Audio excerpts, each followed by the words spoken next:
Está chegando. Não há como escapar. No Halloween, a porta entre o nosso mundo e o além será aberta. E então, a Terra dará lugar ao inferno.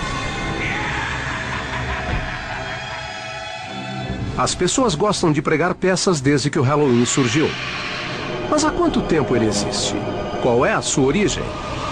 E por que as pessoas se fantasiam e fazem lanternas de abóboras? Seria para confrontar nossos piores medos? Revelar os segredos do Halloween é descobrir como tudo começou há milhares de anos.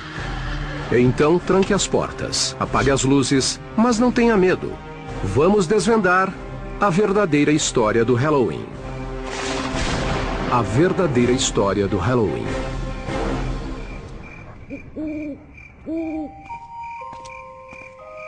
Como descrever o Dia das Bruxas sem parecer maluco?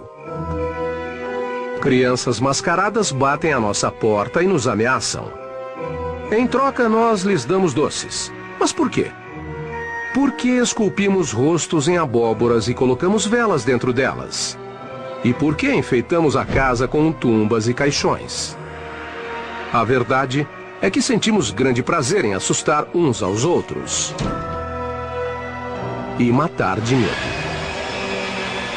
No Halloween você é outra pessoa, serve para sair de sua própria pele. E acho que toleramos isso porque sabemos que é só por uma noite.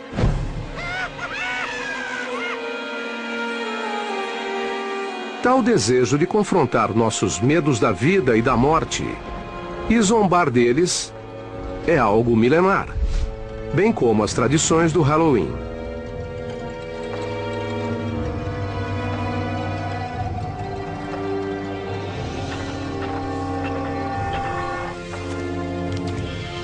Quando o Halloween teve início? A origem dessa data vem do calendário celta, quando as antigas tribos celtas dividiram o ano entre metade luz e metade trevas. E um feriado deles, o Samhain, foi o precursor do Halloween, e marcava o início da metade das trevas. Há milhares de anos, os celtas, um dos primeiros povos da Europa, comemoravam o Festival da Colheita, acendendo fogueiras na noite de 31 de outubro para receber seu novo ano. Para os povos da antiguidade, colheita era questão de vida ou morte. Se a plantação não vingasse, todos morriam de fome. A morte sempre esteve por perto.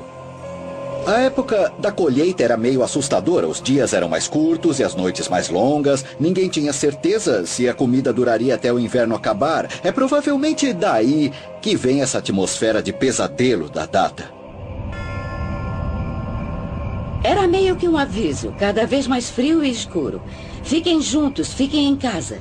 E não deixem ninguém sair à noite. Mas os celtas acreditavam em outras coisas sobre o Samhain. O que marcava o Samhain na transição da luz para as trevas era a permeabilidade, a flexibilidade do tempo e espaço. E não só o espírito dos mortos, mas também do passado e de outras realidades, podia vagar pela realidade da época e os humanos podiam entrar e se perder no outro mundo também. A linha entre a vida e a morte é muito tênue. Os vivos e os mortos podem se misturar. É isso que está na essência das comemorações do Halloween. Diz a lenda que na noite do Samhain, os vivos ficavam presos no mundo dos mortos, e os mortos apareciam no mundo dos vivos. Mas a verdade é que pouco se sabe sobre o Samhain. Pode-se apenas supor que as fogueiras sejam um ícone familiar ao nosso Halloween, que serviam para atrair algo que ainda assusta muita gente. Os morcegos. Antes da eletricidade, o único jeito de ver um morcego era acendendo uma fogueira. E, na verdade, eles sempre aparecem ao redor de uma fogueira porque eles comem insetos. E insetos são atraídos pela luz. Morcegos saem à noite. E a noite sempre causava medo. Se você acha que os morcegos são a melhor e a pior parte do Halloween, você tem que agradecer os povos antigos, principalmente os celtas. Mas eles não foram a única cultura a seguir tradições horripilantes. Outros povos também cultuavam seus mortos. Várias culturas reservavam um dia ou dois para fazerem rituais e lembrarem de seus mortos.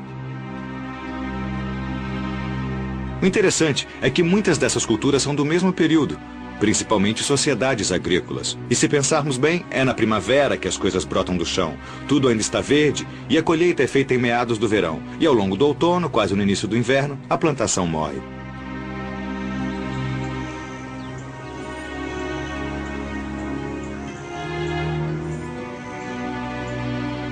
Mas como essa antiga tradição sobreviveu à era moderna?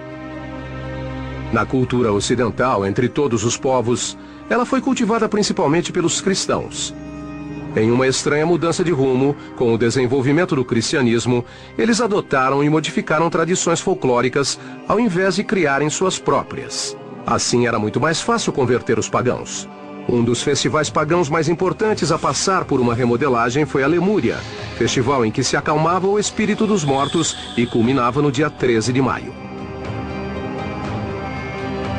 De todas as celebrações aos mortos do calendário romano, a Lemúria era a mais assustadora. Nesse evento, as chamadas larvas, ou fantasma dos mortos, apareciam para aterrorizar os vivos. Para acalmar os mortos, os romanos despejavam leite nos túmulos ou deixavam pequenos bolos como oferta. Em 609 da era cristã, a igreja incorporou a Lemúria e transformou o 13 de maio no Dia de Todos os Santos. Data em homenagem aos principais mártires do cristianismo. A instituição da data foi uma tentativa de cristianizar um festival pagão e, ao mesmo tempo, manter a essência de uma comemoração tão antiga. A versão cristã da Lemúria agradou tanto que os líderes da igreja tomaram uma decisão que levou ao surgimento do Halloween. Eles transferiram o Dia de Todos os Santos para o 1º dia de novembro, um dia depois das comemorações do Samhain pagão. Como caía na noite de 31 de outubro, véspera do Dia de Todos os Santos, as pessoas começaram a chamar o Samhain de All Hallows Evening, ou Noite de Todos os Santos em inglês. O nome foi abreviado para All Hallows Eve e finalmente para Halloween. Para demonstrar controle, a igreja se adiantou e criou um feriado em homenagem não só aos mártires, mas a todos os cristãos mortos. Assim, 2 de novembro virou o Dia de Finados, feriado sancionado pela Igreja Católica.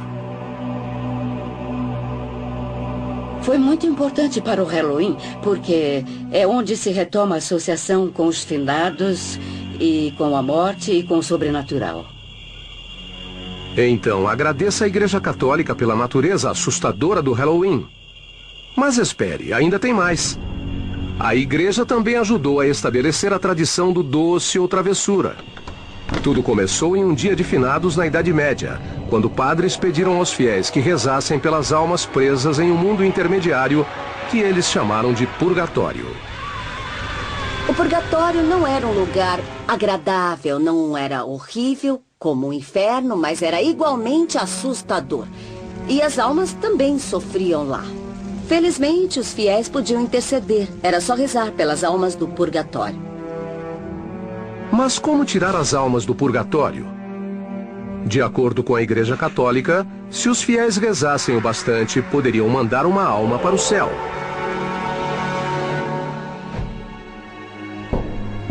Isso nos leva a um costume medieval que tem mais do que uma incrível semelhança entre o doce ou travessura do Halloween moderno. As crianças saíam pedindo bolinho das almas, um tipo de muffin de uvas passas. Em troca, as crianças se ofereciam para rezar pelas almas do purgatório.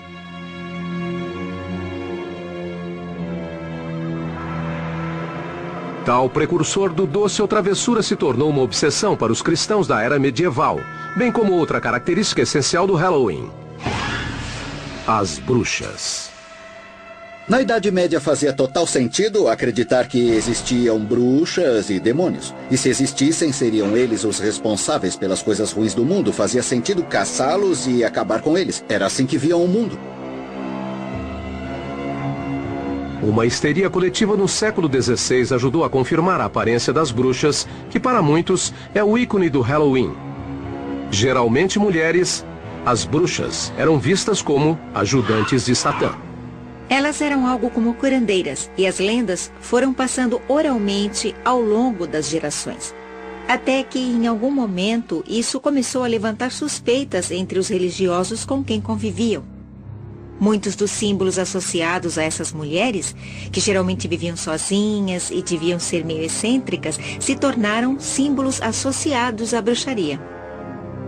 À medida que cada vez mais mulheres eram acusadas de bruxaria, seus utensílios de cozinha ganharam dimensões sinistras e se tornaram ícones do Halloween. Até mesmo algo mundano como uma vassoura passou a ser instrumento de maldade, bem como meio de transporte. Outro item presente nesse imaginário era o utensílio em que elas faziam malignas poções: o caldeirão. O caldeirão era um utensílio comum, algo que todo mundo tinha em casa na Idade Média. Era um utensílio básico de cozinha. Já o chapéu pontudo é uma variação de um chapéu da mulher do campo da era medieval. E claro, tem o traiçoeiro e misterioso companheiro de olhos brilhantes, o gato. Não surpreende que os gatos sejam associados a bruxas e ao Halloween. Eles são meio enigmáticos. Não dá pra saber o que se passa na cabeça deles. Além disso, ficavam perto do fogão a lenha e das vassouras, e por isso são associados à bruxaria e também ao Halloween. Gatos pretos e bruxas, tumbas e fantasmas. Os elementos do maior e mais assustador festival dos Estados Unidos começavam a tomar forma. Tais ícones logo ganhariam o resto do mundo e ajudaram a criar a mística que conhecemos até hoje.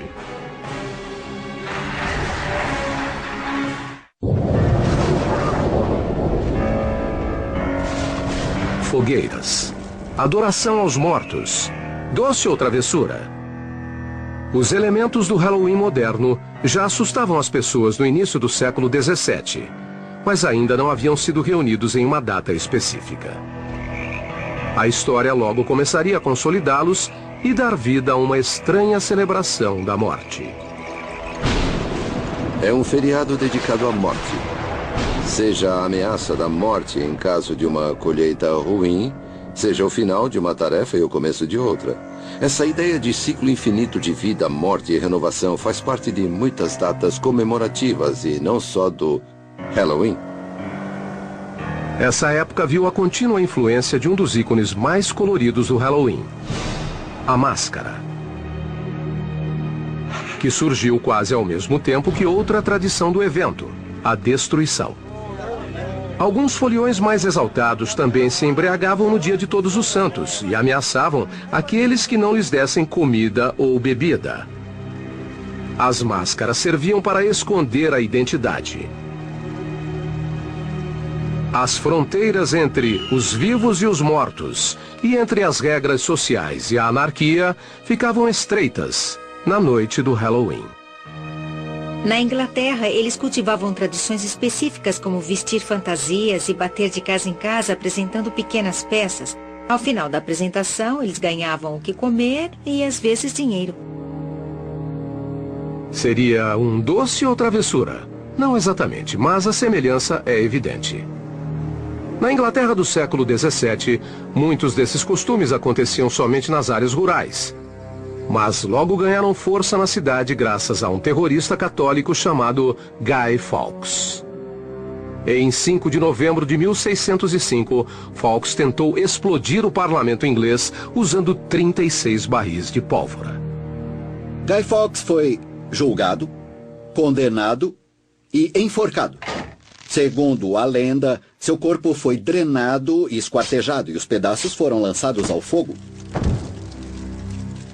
No ano seguinte, no aniversário do fracasso do plano, as crianças de Londres zombaram da memória de Guy Fawkes, promovendo o caos nas ruas, saindo em desfile, pedindo prendas e acendendo fogueiras. Hoje, na Inglaterra, esse é chamado o Dia de Guy Fawkes, ou a Noite da Fogueira. O dia de Guy Fawkes é em 5 de novembro, bem perto do dia de Halloween. E grande parte da energia concentrada no Halloween vinha do dia de Guy Fawkes. Embora ainda não fosse Halloween, todas as características estavam ali. Crianças e adultos aproveitando a escuridão para se soltarem. Será que essa forma de celebração pagã conseguiria atravessar o Atlântico e macular o santuário do Novo Mundo? Não, se os puritanos chegassem antes. Os puritanos criavam sua visão de mundo inspirados na Bíblia. E na Bíblia você não encontra apenas Deus, mas o mal, os demônios, anjos, todo tipo de entidades sobrenaturais. E é nisso que eles prestavam atenção. Nas forças maléficas, na maldade. Para os puritanos da Nova Inglaterra, o sobrenatural era uma terrível força do mal, e não apenas uma inofensiva superstição que inspirou um feriado.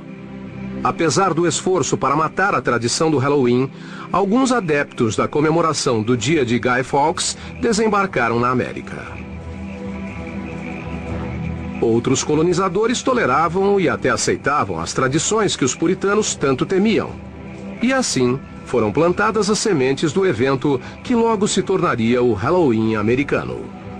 Encontramos fragmentos aqui e ali, pessoas celebrando ou fazendo festas à fantasia, mas é muito difícil apontar com certeza o que deu origem às festividades de Halloween. Por exemplo, em 1833, há um texto que descreve o Halloween não como uma festa, mas uma reunião de pessoas contando histórias de terror ao redor da fogueira. Até que uma característica assustadora, a figura do espírito ou fantasma, se juntaria a bruxas e esqueletos em uma macabra dança de Halloween. Em meados do século XIX, os Estados Unidos ganharam uma data muito mais estranha. Depois de 4 longos anos de guerra civil que terminaram em 1865, com mais de 500 mil de mortos. Havia tantos indigentes, tantos corpos irreconhecíveis nos campos de guerra civil, que o país ficou obcecado pela morte. Grande parte dos soldados foi enterrada sem identificação. Ninguém sabe o que aconteceu com eles. E a população achava que eles poderiam voltar, que talvez não estivessem mortos. Faz sentido pensar que as pessoas contavam histórias de fantasma. E as primeiras histórias desse tipo eram sobre soldados que voltavam para casa. Foi nessa época que o Halloween teve início nos Estados Unidos. Depois da Guerra Civil, quando imigrantes escoceses e irlandeses levaram seus costumes rurais do velho para o Novo Mundo e ajudaram a estabelecer tradições de Halloween genuinamente americanas. Os escoceses não achavam essa noite tão medonha assim. Naquela época, a figura do bicho-papão ainda nem existia. O bicho-papão era a denominação geral para uma entidade amórfica que assustava crianças. Se escondia embaixo da cama, batia na janela e ficava à espreita em cercas e portões. As crianças acreditavam que o bicho-papão morava no portão e que na noite de Halloween, quando elas cruzassem aquele portão, ele estaria sentado ali esperando para pegá-las. A lanterna de abóbora, marca registrada do Halloween, também começou como uma tradição europeia. Mas a primeira versão não foi esculpida em uma abóbora. Existe uma lenda sobre um homem apelidado de Jack Miserável. Jack era um encrenqueiro e foi um homem tão ruim que conseguiu ser expulso do inferno, o que não é muito fácil de conseguir. Mas o diabo teve pena dele e lhe deu uma brasa de carvão tirada do fogo do inferno, para que ele se guiasse. Jack pegou a brasa, colocou dentro de um nabo sem miolo e saiu andando por aí. Foi assim que surgiu a lenda de Jack e a lanterna. Em uma antiga tradição europeia, crianças esculpiam lanternas em nabos e colocavam velas dentro deles. A primeira referência da lanterna de abóbora nos Estados Unidos vem de Nathaniel Hawthorne, que em Histórias Contadas 2 Vezes descreve um casaco velho, cheio de furos, que quando colocado contra a luz brilha igual a lanterna de Jack Miserável. A tradição da lanterna foi modificada nos Estados Unidos. O nabo do Velho Mundo foi substituído pela abóbora, grande e macia. E o Halloween finalmente ganhou a sua marca registrada. Na época da Guerra Civil, a prática de entalhar abóboras com expressões faciais já era conhecida. O Velho Mundo usava um tubérculo duro e pequeno, que o Novo Mundo substituiu por uma vistosa e redonda abóbora. A colheita de abóboras geralmente acontecia na época do Halloween, e as crianças perceberam que a lanterna podia ser uma ótima ferramenta para pregar peças na noite de Halloween. As crianças viram como era legal fazer lanternas. Era só pegar uma abóbora, tirar o miolo e colocar uma vela dentro. Depois espetavam um cabo nela, cobriam com um lençol e saíam por aí assustando. Ver uma figura dessas pela janela é algo que dá muito medo. A lanterna de abóbora se tornou o rosto do Halloween. Além disso, os imigrantes escoceses e irlandeses levaram para a América uma mistura de brincadeira e vandalismo na prática de jogar pedra nas casas. No Halloween, no início do século XX, a juventude americana esperava ansiosa por uma noite cheia de confusões e enrascadas.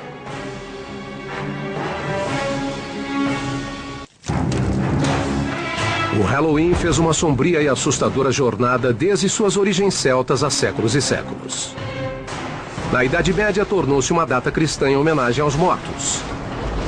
No século XVI, foi incorporada a tradição de pregar peças e a participação de crianças. Em 1800, o Halloween chegou às grandes cidades dos Estados Unidos.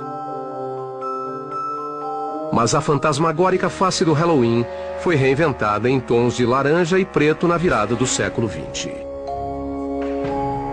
Pela primeira vez, artistas da época reuniram elementos macabros e associaram ao evento. Esqueletos, teias de aranha, lanternas de abóbora e morcegos. Foram eles quem definiram o visual do Halloween que conhecemos até hoje. Entre esses ícones estão os fantasmas de lençóis brancos. Aquele lençol que os fantasmas usam vem da mortalha, o pano em que os cadáveres eram enrolados para serem sepultados. E a lanterna de abóbora.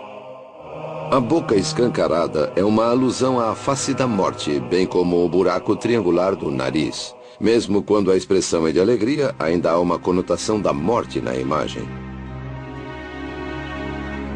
Os demônios com chifres vêm da descrição medieval de Satã. E as bruxas, da histeria da caça a feiticeiras que assolou a Europa e a América puritana. As bruxas se tornaram populares na primeira parte do século XX e foram incorporadas ao Halloween de forma natural.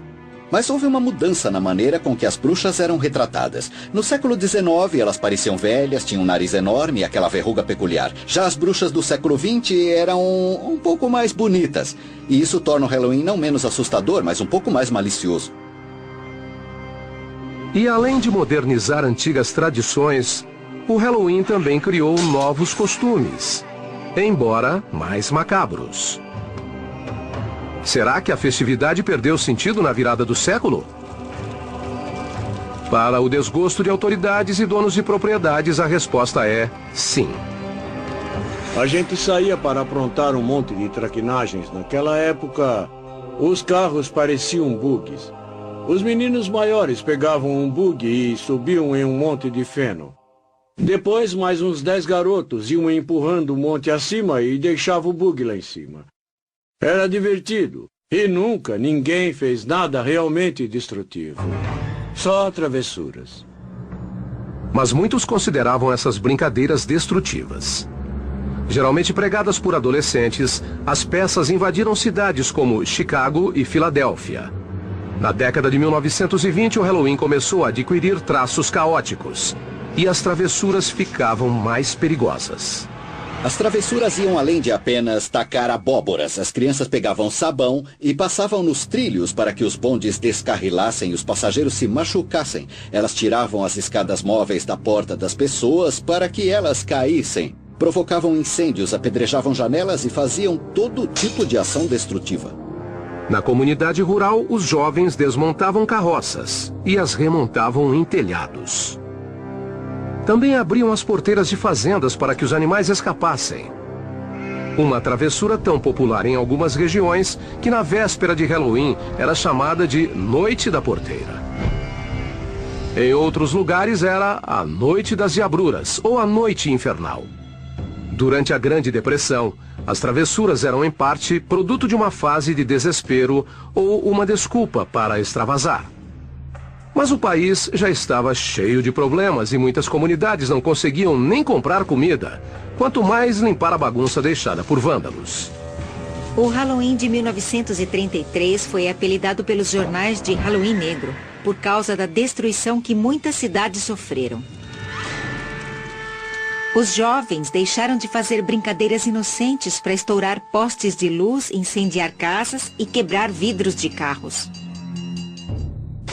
Para continuar existindo, o Halloween teria que passar por mudanças. Escolas, departamentos de polícia e outros grupos civis promoveram com consciência e pulso firme a ideia de um Halloween mais tranquilo. Os grupos inventavam vários tipos de atividades para divertir as crianças. Festas nas ruas, concursos de fantasias, jogos. Tudo para evitar que elas vandalizassem e voltassem a se divertir. Empresas como a Denison e a Bristol também contribuíram com a causa civil. A Denison lançou uma série de livros temáticos chamada Boogie Books, que ensinava maneiras de transformar o Halloween em uma noite mais festiva e menos violenta. A Denison foi uma das primeiras empresas a perceber que o Halloween podia ser muito lucrativo. Os produtos temáticos que eles lançavam eram vendidos no varejo em drogarias de todos os Estados Unidos. Eles também foram pioneiros no lançamento de máscaras e fantasias de papel. Era a primeira vez que fabricavam roupas especialmente para a ocasião do Halloween. Antes disso, as fantasias eram feitas em casa. Quando eu era criança, não existia fantasia de Halloween como existe hoje. A gente vestia um casaco com jeans ou uma roupa mais surrada e ninguém saía para comprar uma vestimenta especialmente para a ocasião. A gente dava um jeito de se vestir e chamar a atenção. Apesar de sofisticadas e muito mais modernas que a versão caseira, as fantasias de papel tinham suas desvantagens. Infelizmente, as roupas eram inflamáveis. E, pesquisando, fiquei surpreso com o número de notícias da época sobre fantasias que pegaram fogo. Outras empresas logo entraram no ramo de fantasias infantis para o Halloween e começaram a produzir peças mais duráveis. A Sears começou a vender fantasias por volta de 1930 e não parou mais. As fantasias eram inspiradas em coisas engraçadas e até personagens de radionovelas. Havia modelos para festas, para desfiles na rua, para festas na escola e na igreja. O Halloween virou um grande evento social. Os desfiles de Halloween ajudaram a tirar a festividade das sombras e levá-la ao conhecimento público geral. Em 1905, Allentown, Pensilvânia, pode ter promovido o primeiro desfile de Halloween, mas logo outros seguiram. Toms Rivers, Nova Jersey, em 1919 e Anoka, Minnesota, em 1920. Desde então, Anoka tem um desfile anual na ocasião. Na verdade, a cidade se auto-intitula Capital Mundial do Halloween.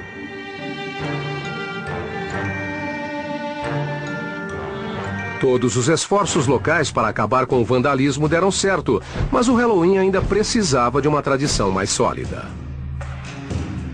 O que não demorou em acontecer, embora a nova tradição fosse a variação de um antigo tema.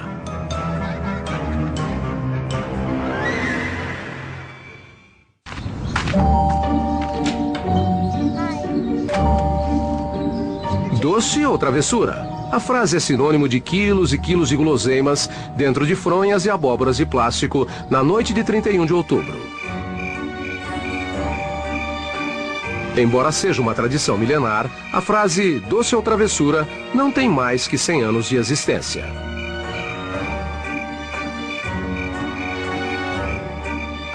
O doce ou travessura é algo recente. As pessoas acham que existe há milênios, mas não existe. Na verdade, essa tradição tem menos de 80 anos, eu acho. A expressão surgiu quando as brincadeiras violentas eram muito difundidas nos Estados Unidos no século XX.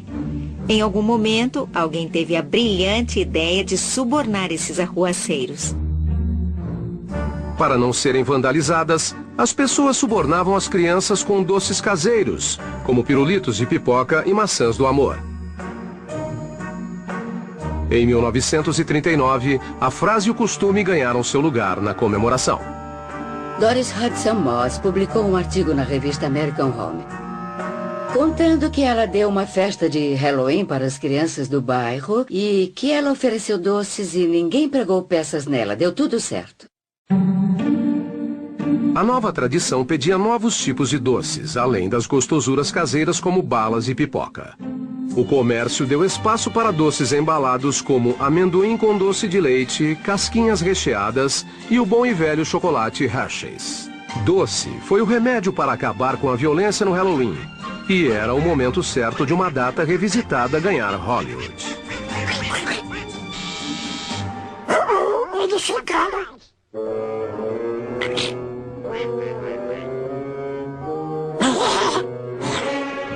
Olá, meninos! Nossa travessura! Pra você e pra você. Obrigado, tio Donald! O Halloween tornava-se um fenômeno cultural.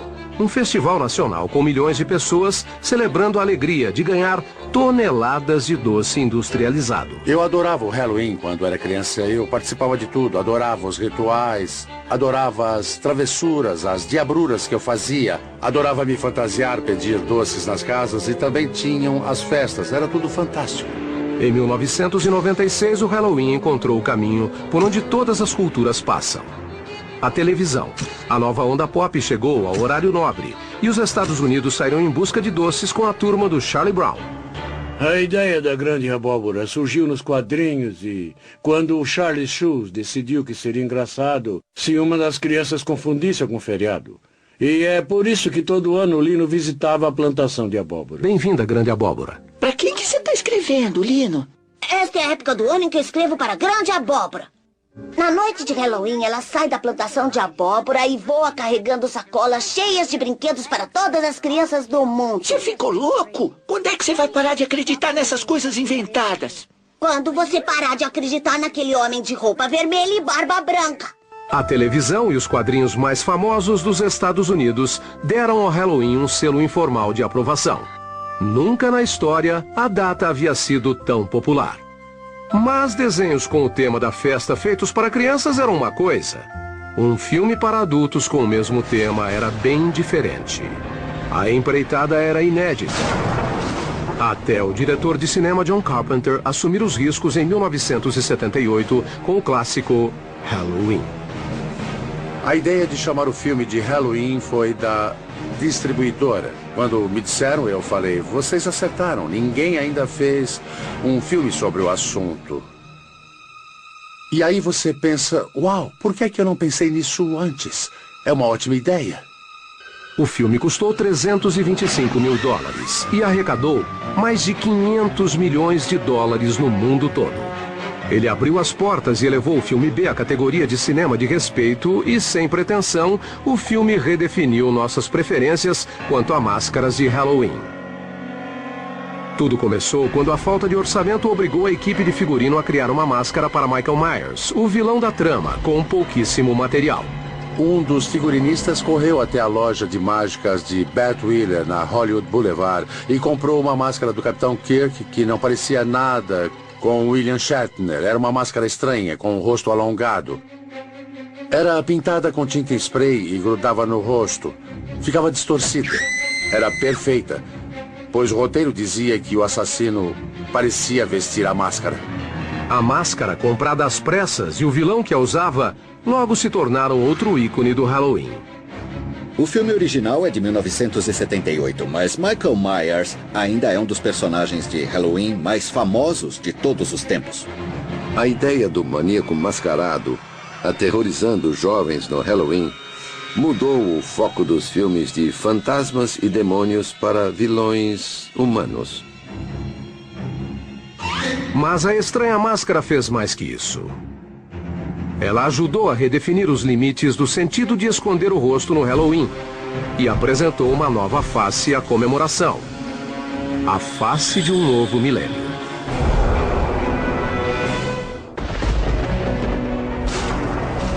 Durante séculos, foliões usaram máscaras e fantasias para esconder a identidade.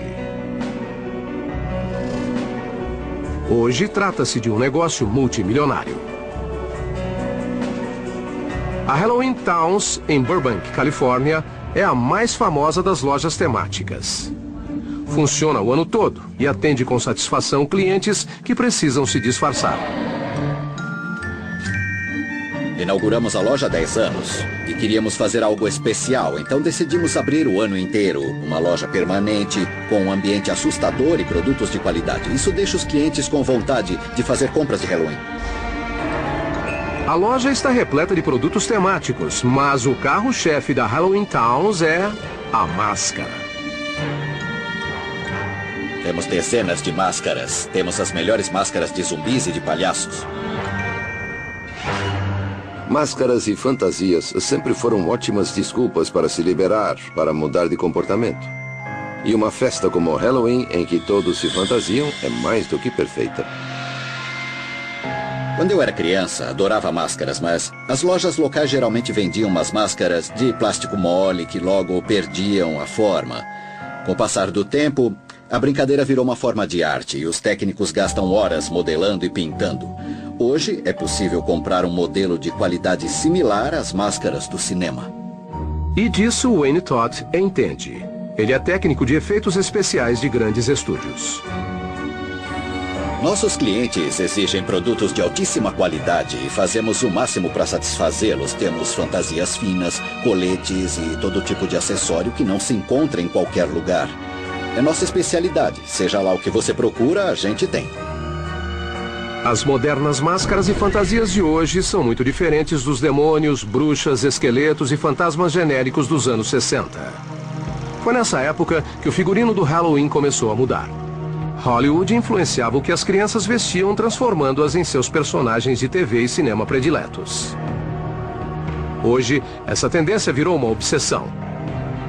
Franquias como A Hora do Pesadelo, Pânico e Halloween inspiram uma crescente legião de crianças vestidas para matar. Vestir a máscara do assassino do fantasma do esqueleto dá à criança uma sensação de poder e segurança. Pois o monstro não pode te pegar se você for o monstro naquele instante. Máscaras de maníacos fazem parte dos costumes em evolução. A única regra hoje é que não existem regras. A inspiração vem da cultura pop, religião, política e por aí vai. E cada vez mais, quem se esconde atrás delas não são crianças, mas adultos. O Halloween se tornou uma festividade adulta e provavelmente esse não era o caso 50, 60 anos atrás. É evidente que esse é um dia em que as pessoas podem ser quem geralmente não são. Elas se escondem atrás de uma máscara, usam roupas que nunca usariam no resto do ano e se divertem com isso. A verdade é que o Halloween do século XXI é uma festa mais dedicada a adultos que dedicada a crianças. Adultos que comemoravam quando crianças sentem muita saudade do Halloween. E o Halloween foi mudado e virou uma comemoração para adultos. A indústria do Halloween satisfaz todos que quiserem entrar no espírito da celebração, com festas temáticas em locais como casas assombradas. Há 50 anos, quando alguém não tinha mais idade para pedir doce ou fazer travessura, ficava em casa dando docinho para as crianças. Não tinha muito o que fazer. Hoje a indústria de entretenimento temático é enorme. Existem cerca de 4.000 festas em casas assombradas nos Estados Unidos todos os anos.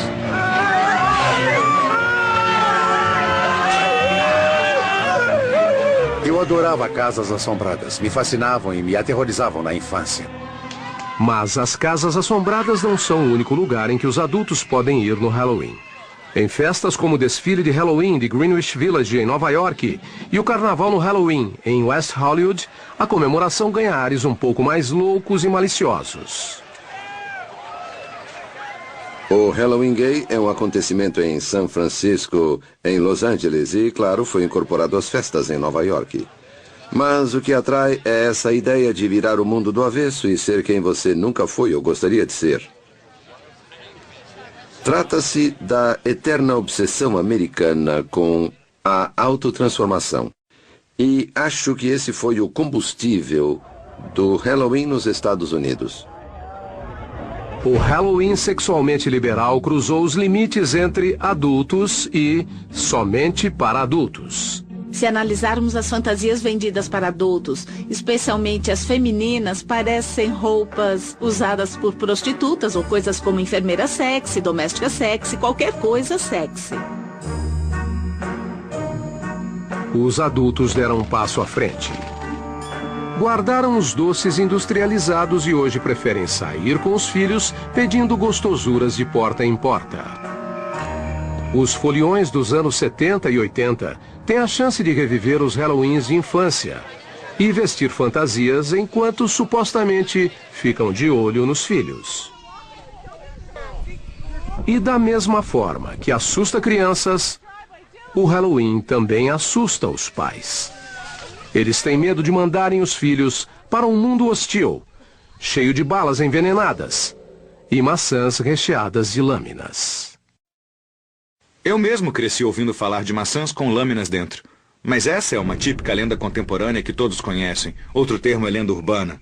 Existe um desconforto social quanto à ideia de dizer aos filhos que eles devem aceitar doces de estranhos. Então inventam essas histórias sobre maçãs do amor com recheio de lâmina de barbear e coisas do tipo.